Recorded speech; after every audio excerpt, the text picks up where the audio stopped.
What's that, honey? You said you see my balls are out. Well, of course they are, honey. That's what we're having for dinner. Welcome to RV Kitchen, where all my recipes are cheap, easy, and delicious, just like me.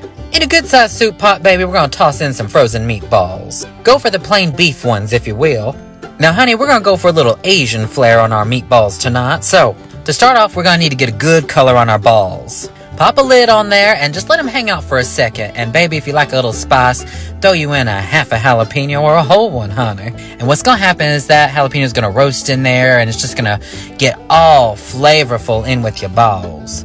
Now, once you get a good color on one side of your balls, honey, you're going to need to go in with a sweetener of some kind. You can use maple syrup, honey, sugar, or if you like me, we're going to go with some apricot preserves.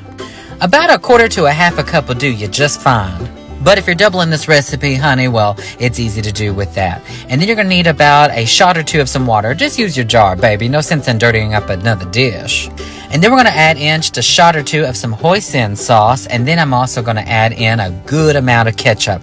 Probably about a half to almost a cup of ketchup. For those of you that don't know anything about a sweet and sour sauce, guess what, honey? It's pretty much ketchup and soy sauce. I know, surprise. And sometimes you can add pineapple juice in there, which is fabulous. Anyhow, we're going to add in a little bit of some garlic and then a little rice wine vinegar. And honey, I do recommend that's something you should always keep in your Frigidaire because it brightens up any dish, and I do love it on a good bowl of greens. Now, honey, be gentle with your balls and give them a good stir. Ooh, this smells heavenly. Now, all we need to do is pop a lid on this, reduce the heat to about a medium, add any seasonings like salt or pepper to taste if you want. And then, honey, this just needs to marry on up for a minute. Let it go for about a good 10 or 15. Stir it occasionally, but keep that lid on there. And then, honey, before you know it, your whole entire home is going to be smelling like some delicious sweet and sour balls. Ooh.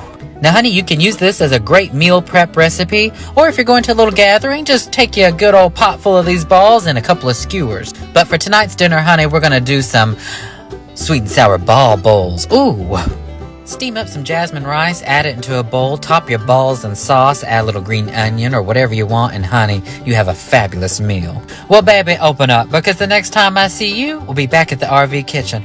Ooh, we're going to go for one ball tonight. Ooh, it's hot.